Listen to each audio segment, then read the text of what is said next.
Baik, kembali kita di Malaysia hari ini 8.51 minit pagi. Kepada anda yang masih lagi bersama dengan kami, terima kasih banyak-banyak. Teruskan bersama dengan kami kerana kita nak kongsikan pula bagaimana keadaan ataupun persediaan pengusaha kedai makanan yang kita tahu sekarang ini masa beroperasi telah pun ditukar kepada 6 pagi sehingga 8 malam sahaja dan tidak boleh makan di sana, hanya bungkus sahaja dibenarkan untuk sesetengah kawasan itu yang dilaksanakan Perintah Kawalan Pergerakan. Kita tahu kita juga jika anda berada di Selangor antara kawasan yang dilaksanakan PKP. Jadi bagaimana agaknya persediaan mereka ni? Adakah mereka masih lagi melakukan seperti di awal PKP dahulu ataupun persediaan yang berbeza? Kita terus saja bersama dengan Muhammad Abrizam Akmal Kamarizal, seorang ketua pengurus kedai makanan yang kita akan membuat panggilan video bersama dengan beliau. Assalamualaikum.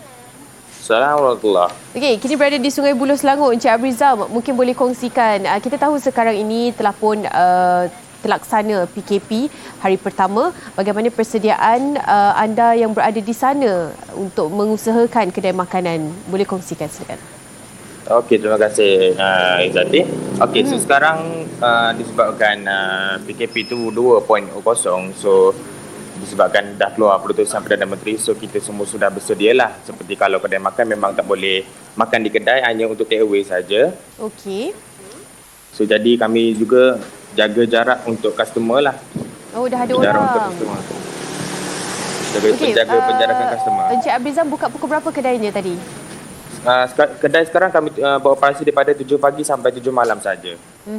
Okey, yang start ramai orang ni bermula pada jam berapa? Baru ramai ni lah. Baru ramai sekarang. Okey, mungkin boleh tunjukkan juga keadaan di bagaimana mereka beratur dan adakah persiapan ini disiapkan pada satu hari sebelum di mana semalam? Persiapan makanan adalah kita dah lakukan pada pagi sebelum niaga. Okey, jadi macam mana dengan keadaan pematuhan SOP yang telah pun ditetapkan? Adakah mereka rata-ratanya mematuhi SOP di kedai Encik Abrizam sendiri? Okey, baik. Pelanggan haruslah wajib menjaga jarak sosial, iaitu 1 meter setiap penjarakan. Jadi kami pun dah sediakan seperti selotip. Dan customer sekarang pun telah menjaga jarak sosial lah untuk membeli makanan. Baik. Okey, bila kita tahu tentang lockdown ataupun PKP dilaksanakan di kawasan yang terlibat, Sungai Buloh juga antara kawasan yang terlibat. Jadi apakah dah dirasakan bahawa akan berlakunya PKP ni ataupun macam mana Encik Abrizam? Sebelum ni kita dah lalui PKP yang pertama. Jadi kami pun sudah bersedia untuk ambil tindakan yang inisiatif lah. Baik. Okey, satu hari selalunya berapa ramai dianggarkan pelanggan yang akan datang untuk makan, termasuk bungkus dan sebagainya kalau bukan di musim PKP? Hari biasa adalah sel kita lebih kurang kalau ikutkan kuantiti pelanggan adalah 5,000 ke 7,000 orang sehari.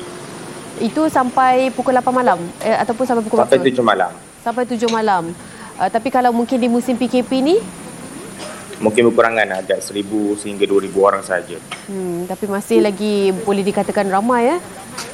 Macam mana dengan keadaan di sana? Adakah harga-harga barangan akan berbeza di musim PKP ni ataupun bagaimana penetapan harga yang dilakukan oleh pihak Encik Abrizam sendiri?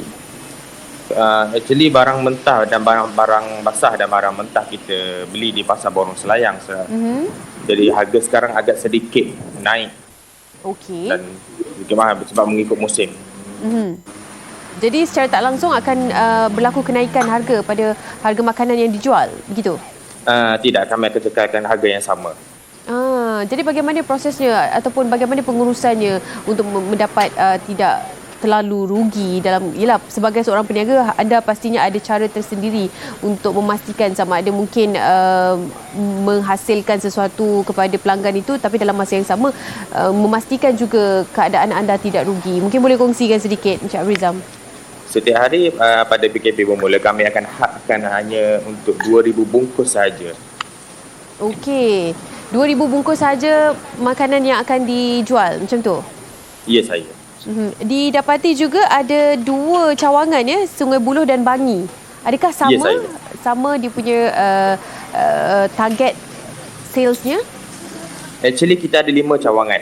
5 cawangan. Okey.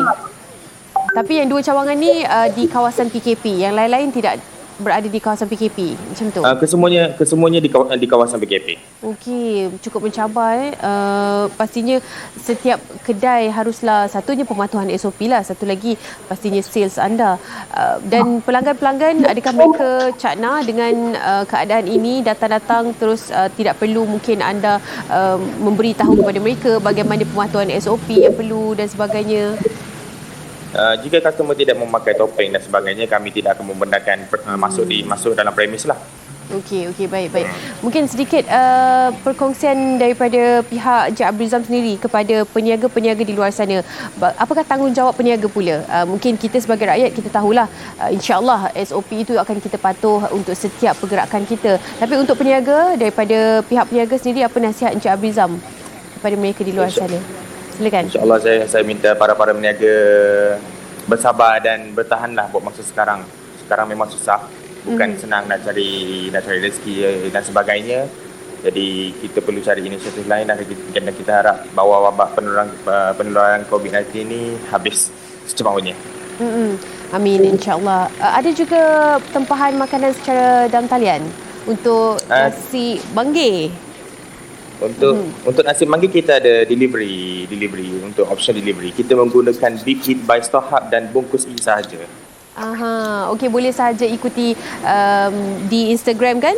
Kalau tak silap saya ada juga diwar-warkan kan? Ya, saya. Okey, terima kasih Encik Muhammad Abrizam. Kita harapkan yang terbaik untuk bisnes anda, perniagaan anda di semua cawangan, insya-Allah murah rezeki. Okey, itu dia Encik Muhammad Abrizam Akmal Kamarizal. Terima kasih bersama dengan kami di Malaysia hari ini, Ketua Pengurus Nasi Bangge. Itu antara menu yang istimewa di kedai beliau. Ada beberapa cawangan. Anda pun mungkin dah cakna ataupun dah tahu tentang nasi-nasi ataupun kedai-kedai makan yang sedap-sedap ni. Kita harapkan yang terbaik juga, bukan sahaja kepada peniaga-peniaga di luar sana, tapi yang lebih kita fokuskan adalah peniaga-peniaga kecil yang baru saja nak mula berniaga tapi itu sudah terlaksana PKP. Bagaimana agaknya keadaan anda? Jangan putus asa, mencari alternatif lain, menjadi seorang yang kreatif. Mungkin itu sahaja yang boleh menjadikan anda keluar sikit daripada keadaan yang agak sukar ini. Okey, insya-Allah kita doakan yang terbaik.